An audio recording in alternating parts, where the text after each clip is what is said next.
Chapter 1, Looking Glass House. One thing was certain, that the white kitten had had nothing to do with it. It was the black kitten's fault entirely. For the white kitten had been having its face washed by the old cat for the last quarter of an hour, and bearing it pretty well considering, so you see that it couldn't have had any hand in the mischief. The way Dinah washed her children's faces was this. First she held the poor thing down by its ear with one paw, and then with the other paw she rubbed its face all over, the wrong way, beginning at its nose, and just now, as I said, she was hard at work on the white kitten, which was lying quite still, and trying to purr, no doubt feeling that it was all meant for its good. But the black kitten had been finished with earlier in the afternoon, so while Alice was sitting curled up in a corner of the armchair, half talking to herself and half asleep, the kitten had been having a grand game of romps with the ball of worsted Alice had been trying to wind up, and had been rolling it up and all down all till it had come undone again, and there it was spread over the hearth rug, all knots and tangles, with the kitten running after it with its own tail in the middle. "Oh, you wicked, wicked little thing," cried Alice, catching up the kitten and giving it a little kiss to make it understand that it was in disgrace. "Really, Dinah, ought to have taught you better manners. You ought, Dinah, you know you ought," she added, looking reproachfully at the old cat, and speaking as cross as a voice as she could manage. And then she scrambled back into the armchair, taking the kitten and the worsted with her, and began winding up the ball again. But she didn't get on very fast, as she was talking all the time, sometimes to the kitten and sometimes to herself. Kitty sat very demurely on her knee, pretending to watch the progress of the winding, and now and then putting up one paw and gently touching the ball as if it would help, and it might. "Do you know what tomorrow is, Kitty?" Alice asked. "You'd have guessed if you'd been up in the window with me, only Dinah was making the tidy, so you couldn't.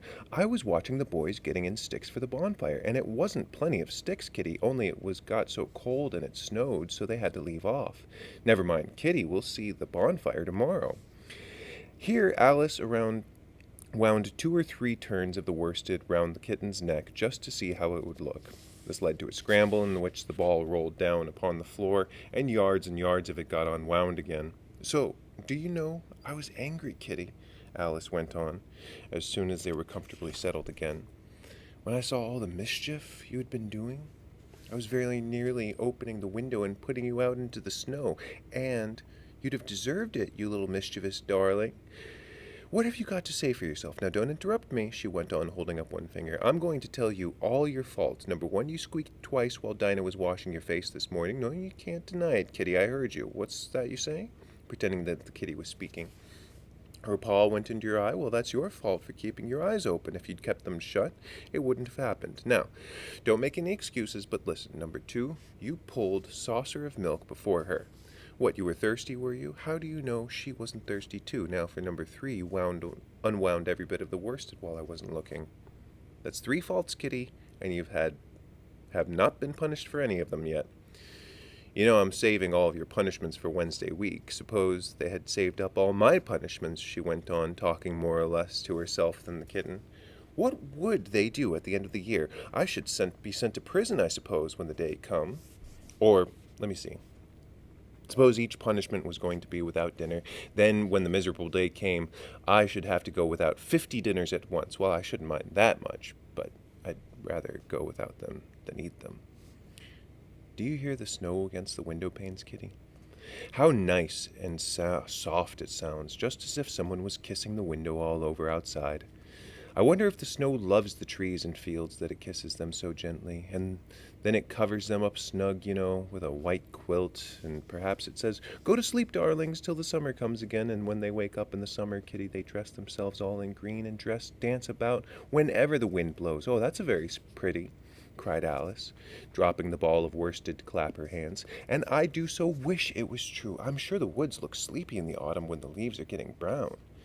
Kitty, can you play chess? Now, don't smile, my dear. I'm asking it seriously, because when you were playing just now, you watched just as if you understood it, and when I said check, you purred. Well, it was a nice check, Kitty, and I really might have won if it hadn't been for that nasty knight that came wriggling down among my pieces. Kitty, dear, let's pretend," and here I wish I could tell you half the things Alice used to say, beginning with her favorite phrase, "let's pretend." She had had quite a long argument with her sister only a day before, all because Alice had begun with "Let's pretend we're kings and queens," and her sister, who liked being very exact and argued that they couldn't because there were only two of them, and Alice had been reduced at last to say, "Well, you can be one of them, and I'll be all the rest." And once she had really frightened her old nurse by shouting suddenly in her ear, "Nurse, do let's pretend that I'm hungry hyena and you're a bone." And this is taking us away from Alice's speech to the kitchen. "Let's pretend you're the Red Queen, Kitty. Do you know, I think if you sat and folded your arms, you'd look exactly like her. Now do try. That's a dear." And Alice got the Red Queen off the table and set it up before the kitten as a model for it to imitate. However, the thing didn't succeed principally. Alice said the kitten wouldn't fold its arms properly, so to punish it she held out the looking glass and that it might see how sulky it was. "And if you're not good directly," she added, "I'll put you through the looking house. How would you like that? Now, if you'll only attend, Kitty, and not look so much, I'll tell you all my ideas about Looking Glass House. First, there's a room that you can see through the glass. That's just the same as our drawing room, and the things go the other way. I can see all of it when I get up in a chair. All but the bit just behind the fireplace. Oh, I do so wish I could see that bit. I want so much to know whether there is a fire in the winter. You never can tell, unless our fire smokes, and then smoke comes up in the room, too. But that may be only a pretense, just to make it look as if it had a fire. Well, then the books are something like our books, only the words go the wrong way. I know that, because I've held up one of the books in the glass, and then they hold up in the other room. How would you like to live in a looking-glass house, Kitty? I wonder if they'd give you milk in there. Perhaps looking-glass milk isn't good to drink, but, oh, Kitty." Now we come to the passage. We can see just a little peep of the passage in the looking-glass house, and if you leave the door of our drawing room wide open, it's very likely our passage as far as you can see, only it may be quite different on beyond. Oh, Kitty, how nice it would be if we could get through the looking-glass house. I'm sure it's got, such beautiful things. Let's pretend there's a way of getting into it somehow, Kitty. Let's pretend the glass has got all soft like gauze so that we can get through. Why, it's turning into a sort of mist now, I declare. It'll be easy enough to get through." She was up on the chimney-piece while she said this, though she hardly knew how she got there, and certainly the glass was beginning to melt away just like a bright, silvery mist. In another moment, Alice was through the looking-glass and had jumped lightly down into the looking-glass room. The very first thing she did was look whether there was a fire in the fireplace, and was quite pleased to find that there was a real one blazing away as brightly as the one she had left behind. "So I shall be as warm here as I was in the old room," thought Alice. "Warmer, in fact, because there will be no one to scold me away from the fire. Oh, what fun it'll be when they see me through the looking-glass in here and can't get at me." Then she began looking about and noticed that what could be seen from the old room was quite common and uninteresting, but that was all the rest as different as possible. For instance, the pictures on the wall next to the fire seemed to be alive. And the very clock on the chimney-piece, the only one that you can see in the back of the looking-glass, had got the face of a little old man and grinned at her. "They don't keep this room so tidy as the other," Alice thought to herself, as she noticed several of the chessmen down in the hearth among the cinders. But in another moment, with a slittle of surprise, she was down on her hands and knees watching them. The chessmen were walking about 2 and 2. "Here are the Red King and the Red Queen," Alice said in a whisper for fear of frightening them. "And here are the White King and the White Queen sitting on the edge of the shovel, and here are the two castles walking arm in arm.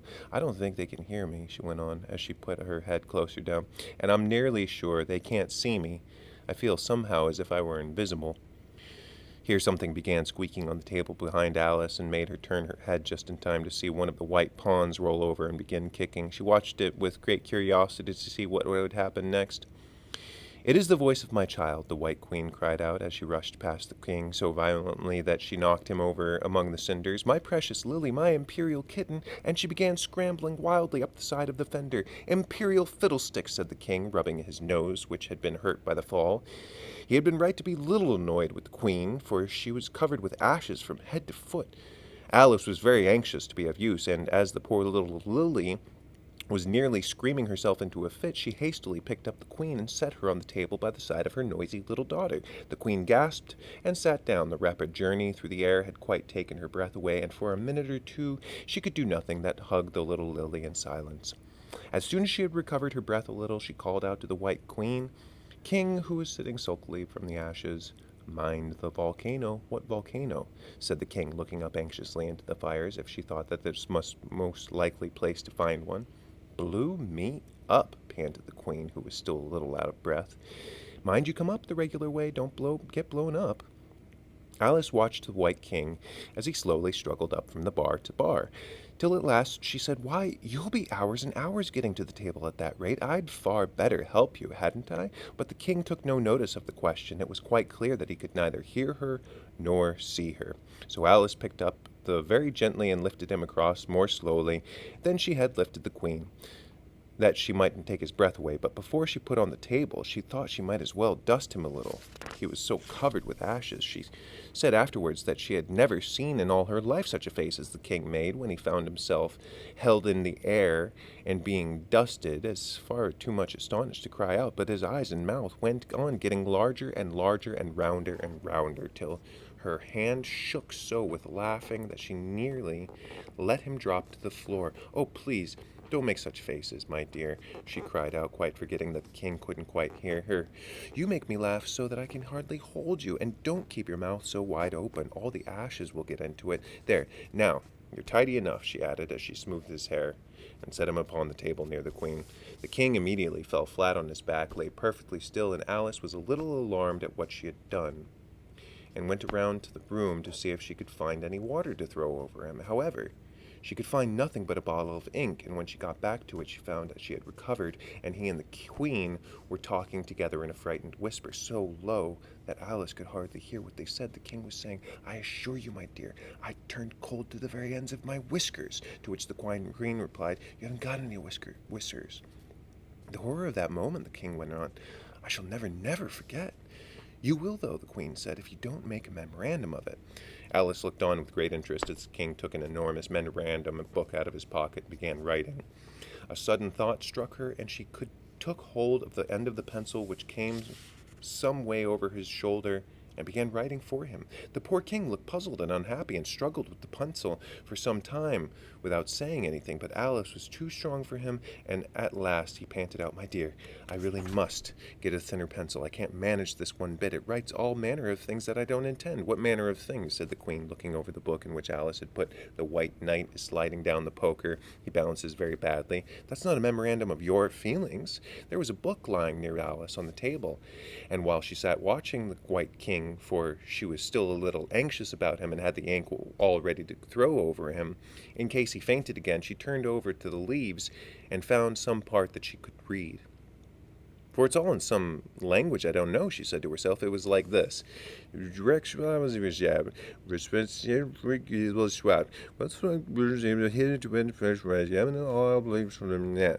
puzzled over this, but it was like a bright thought struck her. Why, it's a looking-glass book, of course, and if I hold it up to a glass, the words will go the right way. This was the poem that Alice read, Jabberwocky. 'Twas brillig and the slithy toves did gyre and gimble in the wabe. All mimsy were the borogoves and the mome raths outgrabe. Beware the jabberwock, my son, the jaws that bite, the claws that catch. Beware the jub bird, and shun the frumious bandersnatch. He took his vorpal sport in hand, long time in the manxcombe. Foe he sought, so rested on the tum-tum tree and stood awhile in thought. And as if in uffish thought he stood, the jabberwock with his eyes of flame came whiffling through the tulgey wood and burbled as it came. 1, 2, 1, 2, and 3 and through, and vorpal blade went snicker-snack. He left it dead, and with its head he went go-lumping back. And hast thou slain the jabberwock? Come to my arms, my beamish boy. O frabjous day, calloo callay, he chortled in his joy. 'Twas brillig and the slithy toves did gyre and gimble in the wabe. All mimsy were the borogoves and the mome raths outgrabe. It's very pretty, she said when she had finished it, but it's rather hard to understand. You see, she didn't like to confess, even to herself, that she couldn't make it out at all. Somehow it seems to fill all my head with ideas, only I don't exactly know what they are. However, somebody killed something. That's clear at any rate. But oh, thought Alice, suddenly jumping up, if I don't make haste, I shall have to go back through the looking-glass before I've seen what the rest of the house is like.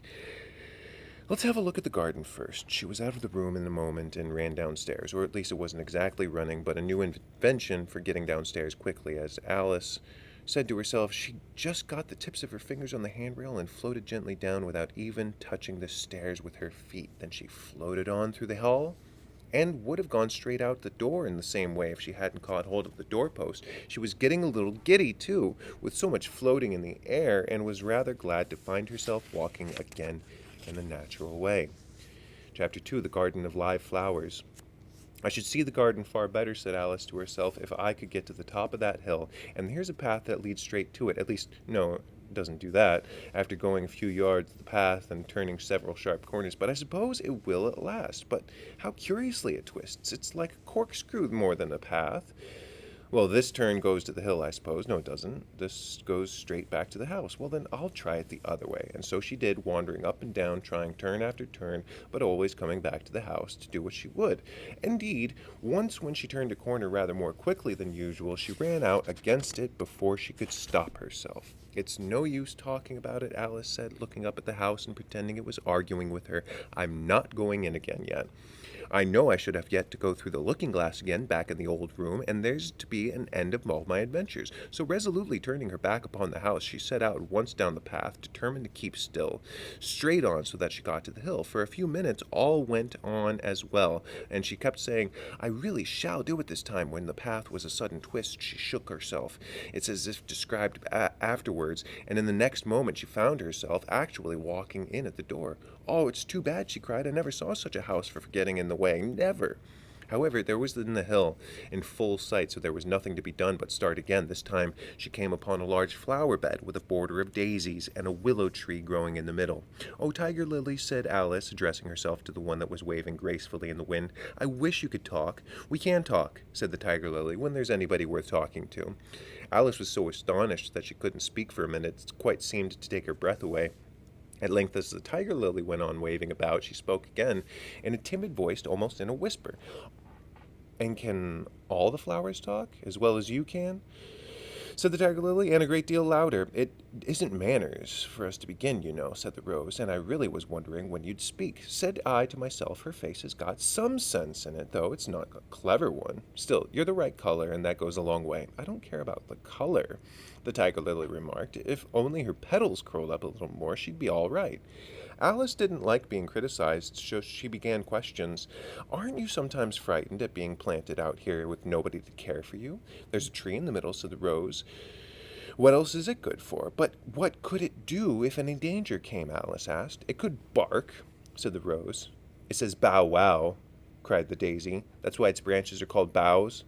Didn't you know that? Cried another Daisy, and here they all began shouting together till the air seemed quite full of little shrill voices. Silence, every one of you, cried the little Tiger Lily, waving itself passionately from side to side and trembling with the excitement.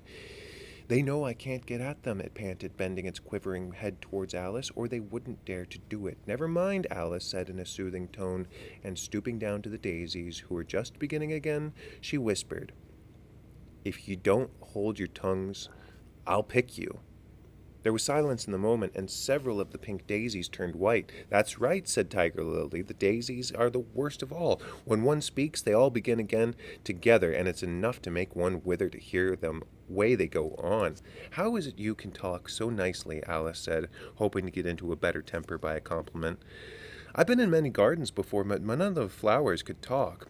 Put your hand down and feel the ground, said Tiger Lily. Then you'll know why. Alice did so. It's very hard, she said, but I don't see what this has to do with it. In most gardens, the Tiger Lily said, they make the beds too soft so that the flowers are always asleep. This sounded a very good reason, and Alice was quite pleased to know it. I never thought of that before, she thought. It's my opinion that you never think at all, the Rose said in a rather severe tone. I never saw anybody that looked stupider, Violet said so suddenly that Alice quite jumped, for it hadn't spoken before. Hold your tongue, cried the Tiger Lily, as if you ever saw anybody. You keep your head under the leaves and snore away there till you know no more what's going on in the world than if you were a bud. Are there any more people in the garden besides me? Alice said, not choosing to notice the Rose's last remark. There's one other flower in the garden that can move about like you, said the Rose. I wonder how you do it. You're always wondering, said the Tiger Lily, but she's more bushy than you are. Is she like me? Alice asked eagerly, for the thought crossed her mind. There's another little girl in the garden somewhere. Well, she has that same awkward shape as you, the rose said, but she's redder, and her petals are shorter, I think.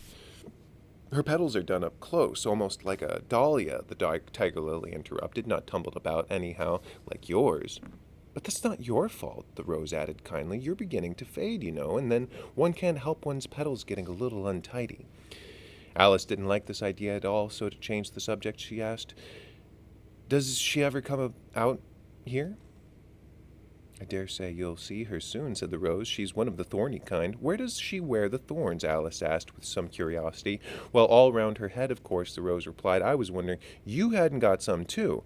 I thought it was a regular rule. She's coming, cried the larkspur. I hear her footsteps thump, thump, thump along the gravel walk.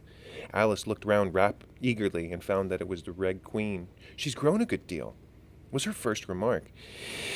She had indeed. When Alice first found her in ashes, she had been only 3 inches high, and here she was, half a head taller than Alice herself. It's the fresh air that does it, said the rose. Wonderfully fine air it is out here. I think I'll go and meet her, said Alice, for a thought. The flowers were interesting enough. She felt that it would be far grander to have a talk with the real queen. You can't possibly do that, said the rose. I should advise you to walk the other way. This sounded nonsense to Alice, so she said nothing but set off at once towards the Red Queen. To her surprise, she lost sight of her in a moment and found herself walking in at the front door. A little provoked, she drew back, and after looking afterwards for the Queen, whom she spied out at last a long way off, she thought she would try the plan, this time, of walking in the opposite direction. It succeeded beautifully. She had not been walking a minute before she found herself face to face with the Red Queen and in full sight of the hill she had been so long aiming at. Where do you come from, said the Red Queen, and where are you going? Look up, speak nicely, and don't twiddle your fingers all the time. Alice attended to all these directions and explained as well as she could that she had lost her way. I don't know what you mean by your way, said the Queen, but all the ways around here belong to me, and why did you come out here at all? She added in a kinder tone. Curtsy while you're thinking what to say. It saves time. Alice wondered a little at this, but she was too much in awe of the Queen to disbelieve it. I'll try when I go home, she thought to herself. The next time I'm a little late for dinner. It's time for you to answer now, the Queen said, looking at her watch. Open your mouth a little wider when you speak, and always say, Your Majesty. I only wanted to see what the garden was like, Your Majesty. That's right, said the Queen, patting her on the head, which Alice didn't like at all. Though when you say garden, I've seen gardens compared to which this would be a wilderness. Alice didn't dare to argue the point, but went on, And I thought I'd try to find my way to the top of that hill. When you say hill, the Queen interrupted, I could show you hills, in comparison with which you couldn't call that a valley. No, I shouldn't, said Alice, surprised into contradicting her at last. A hill can't be a valley, you know. That would be nonsense. The Red Queen shook her head. You may call it nonsense if you like, she said, but I've heard nonsense compared with which this would be as sensible as a dictionary. Alice curtsied again as if she was afraid that the Queen's tone, that she was a little offended, and they walked on in silence till they got to the top of the hill. For some minutes Alice stood without speaking, looking out in all directions over the country, and a most curious country it was. There were a number of tiny little brooks running straight across it from side to side, and the ground between was divided up into squares by a number of little green hedges that reached from brook to brook. I declare it's marked out just like a large chessboard, Alice said at last. There ought to be some men moving about somewhere, and so there are. She added in a tone of delight, and her heart began to beat quick with excitement as she went on. It's a great, huge game of chess that's being played all over the world, and if this is the world at all, you know. Oh, what fun it is. Here, I wish I was the one of them. I wouldn't mind being a pawn, if only I might join, though, of course, I should like to be a queen best. She glanced rather shyly at the real Queen as she said this, but her companion only smiled pleasantly and said, That's easily managed. You can be the White Queen's pawn if you like, as Lily's too young to play, and you're in the second square to begin with. When you get to the 8th square, you'll be a queen. Just at this moment, somehow or other, they began to run. Alice never quite could make out, in thinking it afterwards, how it was they began. All she remembers is what they were running hand in hand, and the Queen went so fast that it was all she could do to keep up with her. And still the Queen kept crying, Faster, faster, but Alice felt she could not go faster, though she had no breath left to say so. The most curious part of the thing was that the other trees and the other things around them never changed their places at all. However fast they went, they never seemed to pass anything. I wonder If all the things move along with us, thought poor puzzled Alice, and the Queen seemed to guess her thoughts, for she cried, "Faster! Don't try to talk." Not that Alice had any idea of doing that. She felt as if she were never able to do the talk again. She was getting so much out of breath, and still the Queen cried, "Faster, faster," and dragged her along. "Are we nearly there?" Alice managed to pant out at last. "Nearly there," the Queen repeated. "Why, we passed it 10 minutes ago. Fast!" And then they ran on for a time of silence, when the wind whistling in Alice's ear and almost blowing her hair off of her head, she fancied, "Now, now," cried the Queen, "faster, faster!" And they went so fast that at last they seemed to skim through the air, hardly touching the ground with their feet, till suddenly, just as Alice was getting quite exhausted, they stopped, and she found herself sitting on the ground, breathless and giddy. The Queen propped up her against the tree and said kindly, "You may rest a little now." Alice looked round in great surprise. "Why, I do believe we've been under this tree this whole time. Everything was just as it was." "Of course it is," said the Queen. "What would you have it?" "Well, in our country," said Alice, still panting a little, "you'd generally get to somewhere else if you ran very fast for a long time, as we've been doing." "A slow sort of country," said the Queen. "Now, here, you see, it all takes all the running you can do to keep in the same place. If you want to get someplace else, you must run at least twice as fast as that." "I'd rather not try, please," said Alice. "I'm quite content to stay here, only I am so hot and thirsty." "I know what you'd like," the Queen said good-naturedly, taking a little box out of her pocket. "Have a biscuit." Alice thought it would not be civil to say no, though it wasn't at all what she wanted. So she took it and ate it as well as she could, and it was very dry, and she thought that she had never been so nearly choked in all her life. "While you're refreshing yourself," said the Queen, I'll just take the measurements," and she took a ribbon out of her pocket, marked in inches, and began measuring the ground and sticking little pegs in here and there. "At the end of the 2 yards," she said, putting into peg and marked the distance, "I'll give you the directions. Have another biscuit." "No, thank you," said Alice. "One's quite enough." "Thirst quenched, I hope?" said the Queen. Alice did not know what to say to this, but luckily the Queen did not wait for an answer, but went on, "At the end of 3 yards I shall repeat them, for fear of your forgetting them. At the end of 4 I shall say goodbye, and at the end of 5 I shall go." She had got all the pegs put in this time, and Alice looked on with great interest as she returned to the tree, and then began slowly walking down the row. At the 2 yard peg she faced round. She said, "A pawn goes 2 squares in its first move, you know, so you'll be very quickly through the third square by railway, I should think, and you'll find yourself in the fourth square in no time. Well, that square belongs to Tweedledum and Tweedledee, and fifth is mostly water. The sixth belongs to Humpty Dumpty, but you remark." "No, remark?" I didn't know what to make one just then," Alice faltered out. "You should have," the Queen went on in a tone of grave reproof. "It's extremely kind of you to tell me of all this. However, we'll suppose it is said the 7th square is all forest. However, one of the knights will show you the way, and in the 8th square we shall be queens together, and it's all feasting and fun." Alice got up and curtsied, and sat down again. At the next peg the Queen turned up, and this time she said, "Speak in French when you can't think of the talk in English for a thing. Turn out your toes, and do you walk, and you remember who you are." She did not wait for Alice to curtsy this time, but walked out quickly to the next peg, where she turned for a moment to say goodbye, and then hurried on to the last. How it happened Alice never knew, but exactly as she came to the last peg she gone. Whether she vanished into the air or whether she ran quickly into the wood, and she can run very fast, thought Alice, there was no way of guessing, but she was gone. And Alice began to remember that she was a pawn, and that it would soon be time for her to move. Chapter 3, Looking-Glass Insects. Of course, the first thing to do was to make a grand survey of the country she was going to travel through. It's something very like learning geography, thought Alice, as she turned on tiptoe in hopes of being able to see a little further. Principal rivers, there are none. Principal mountains, I'm the only one. But I don't think it's got any name. Principal towns, why, what are those creatures making honey down there? They can't be bees. Nobody has ever seen bees a mile off, you know. And for a time she stood silent, watching one of them as they were bustling about, and one of the flowers poking its proboscis into them, just as if it was a regular bee, thought Alice. However, this was anything but a regular bee. In fact, it was an elephant, as Alice soon found out, though the idea quite took her breath away at first, and what enormous flowers they must be was her next idea. Something like cottages with the roofs taken off and stalks put to them, and what quantity of honey they must make. I think I'll go down, and no, I won't just go yet, she went on, checking herself just as she was beginning to run down the hill and trying to find some excuse for turning shy so suddenly. It'll never go down to go down with them and get a good long branch to brush them away. And what fun it'll be to ask them how they liked my walk. I shall ask, oh, I liked it very well enough. Here came the favorite little toss of her head. Only it was so dusty and hot, and the elements did tease me so. I think I'll go down the other way, said the after a pause, and after I might visit the elephants later on. Besides, I do so want to get into the third square.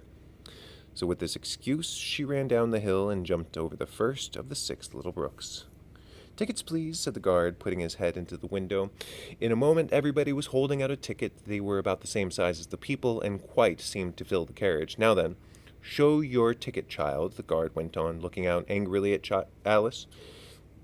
And a great many voices all said together, like the chorus of a song, thought Alice. Don't keep him waiting, child. Why, this time is worth £1,000 a minute. I'm afraid I haven't got any, Alice said in a frightened tone. There wasn't a ticket office where I came from, and again the chorus of voices went on. There wasn't room for any but when she came from. The land there is worth £1,000 an inch. Don't make excuses, said the guard. You should have brought one from the engine driver. And once more the chorus of voices went on with, the man that drives the engine. Why, the smoke alone is worth £1,000 a puff. Alice thought to herself then, there's no use in speaking. The voices didn't join in at this time, and she hadn't spoken, but to her great surprise they all thought in chorus. I hope you understand what thinking in chorus means, but I must confess that I don't. Better not say anything at all. Language is worth £1,000 a word. I shall dream about £1,000 tonight, I shall think, thought Alice. All this time the guard was looking at her, first through a telescope and then through a microscope and even through an opera glass. At last he said, "You're traveling the wrong way," and shut the window and went away. So young a child, said the gentleman sitting in the opposite of her. He was dressed in white paper. Ought to know what she's doing, even if she doesn't know her name. A goat that was sitting next to the gentleman in the white shut his eyes and said in a loud voice, she ought to know her way to the ticket office, even if she doesn't know her alphabet. There was a beetle sitting next to the goat. It was a very queer carriage full of passengers all together, and as the rule seemed to be that they should speak in turn, he went on with, she'll have to go back from here as luggage. Alice couldn't see who was sitting next to the beetle, but a hoarse voice spoke next. Change engines, it said, and there it choked and was obliged to leave off. It sounds like a horse, Alice thought to herself, and an extremely small voice close to her ear said, you might make a joke on that. Something about horse and horse, you know. Then a very gentle voice in the distance said, she must be labeled last with care, you know. And after that voices went on. What a number of people there are in the carriage, thought Alice, saying, she must go by the post, and she's got a head on her. She must be sent a message by the telegraph. She must draw the train herself the rest of the way, and so on. But the gentleman dressed in white paper leaned forward and whispered in her ear, never mind what they all say, my dear, but take a return ticket every time the train stops. Indeed I shan't, Alice said rather impatiently. I don't belong on this railway journey at all. I was in the wood just now, and I wish I could get back there. You might make a joke on that, said the little voice close to her ear. Something about you would, you know, if you could. Don't tease so, said Alice, looking about in vain to see where the voice was coming from. If you're so anxious to have a joke, why don't you make one yourself? The little voice sighed deeply. It was very unhappy, evidently, and Alice would have said nothing pitying to comfort it. If it would only sigh like other people, she thought, but this was such a wonderfully small sigh that she couldn't have heard it at all if she hadn't come quite close to her ear. The consequence of this was that it tickled her ear very much and quite took off her thoughts from the unhappiness of the poor little creature. I know you are a friend, the little voice went on, a dear friend and an old friend, and you won't hurt me, though I am an insect. What kind of insect? Alice inquired a little anxiously. What she really wanted to know was whether it could sting or not, but she thought this would be quite a civil question to ask. What, then you don't... The little voice began, when it was drowned by the shrill scream from an engine, and everybody jumped up in alarm, Alice among the rest. The horse, who had put his head out of the window, quietly drew in and said, it's only a brook we have to jump over. Everybody seemed satisfied with this, though Alice felt a little nervous at the idea of trains jumping at all. However, it'll take us into the fourth square. That's some comfort, she said to herself. In another moment, she felt the carriage rise straight up into the air, and in her fright, she caught at the thing nearest to her hand, which happened to be the goat's beard. But the beard seemed to melt away as she touched it, and she found herself sitting quietly under the trees, while the gnat, for that was what the insect she had been talking to, was balancing itself on a twig over her head and fanning her with its wings. It certainly was a very large gnat, about the size of a chicken, Alice thought. Still, she couldn't help feel nervous with it, after they had been talking together so long. "Then you don't like the insects?" the gnat went on, as quietly as if nothing had happened. "I like them when they can talk," Alice said. "None of them ever talk where I come from." "What sort of insects do you rejoice in where you come from?" the gnat inquired.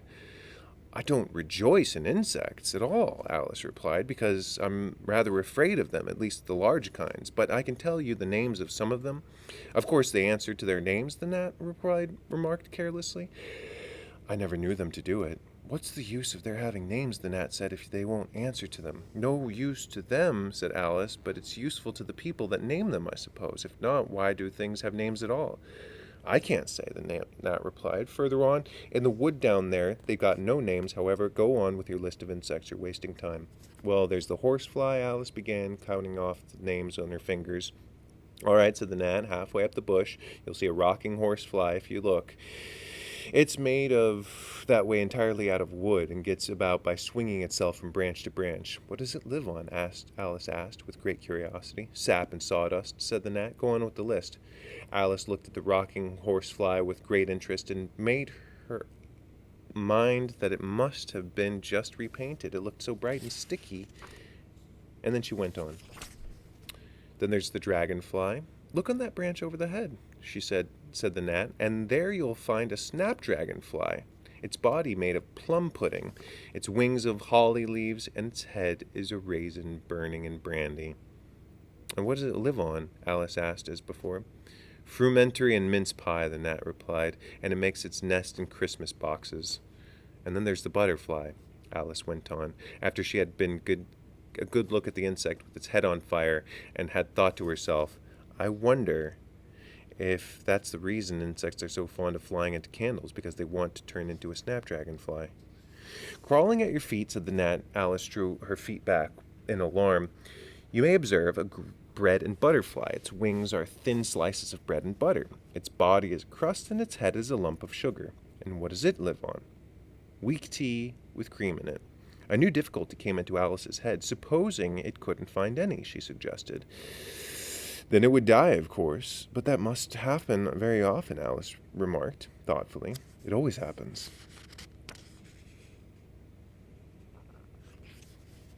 After this, Alice was silent for a moment or two, pondering.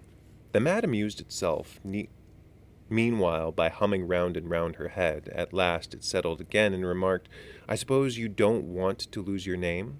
"No, indeed," Alice said a little anxiously. "And yet I don't know," the gnat went on in a careless tone.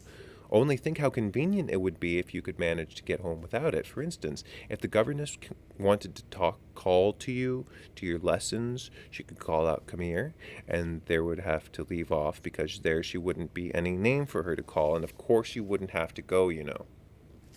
"That would never do, I'm sure," said Alice. "The governess would never think of excusing me from lessons for that. If she couldn't remember my name, she'd call me Miss, as the servants do." "Well, if she said Miss and didn't say anything more," the gnat remarked, "of course you'd miss her lessons." "That's a joke. I wish you had made it." "Why do you wish I had made it?" Alice asked. "It's a very bad one." But the gnat only sighed deeply while the two large tears came rolling down its cheeks. "You shouldn't make jokes," Alice said, "if it makes you so unhappy."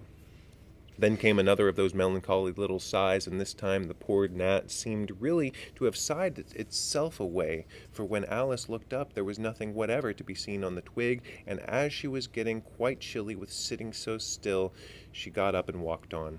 She was very soon come to a very open field with a wood on the other side of it. It looked much darker than the last wood, and Alice felt a little timid about going into it. However, on second thoughts, she made up her mind to go on. "For I certainly won't go back," she thought thought to herself, and this was the only way to the 8th square. This must be the wood, she thoughtfully said to herself, where things have no names. I wonder what'll become of my name when I go in. I shouldn't like to lose it at all, because they'd have to give me another, and it would be almost certain to be an ugly one. But then the fun would be trying to find the creature that had got my old name. That's just like the advertisements, where people lose dogs answer to the names of Dash, had on the brass collar. Just fancy calling everything you meant Alice till one of them answered. Only they wouldn't answer at all if they were wise. She was rambling on in this way when she reached the wood. It looked very cool and shady. Well, at any rate, it's a great comfort, she said as she stepped under the trees. After being so hot to get into the what? She said, rather surprised at not being able to think of the word. I mean, to get under this, putting her hand under the trunk of the tree. What does it call itself, I wonder? I do believe it's got its own name, but why to be sure it hasn't? She stood still for a minute, thinking, then suddenly began again. Then it really has happened after all, and now who am I?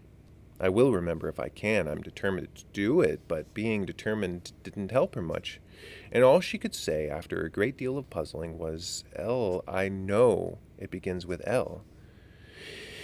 Just then a fawn came wandering by. It looked at Alice with its large, gentle eyes, and didn't seem at all frightened. Here then, Alice said.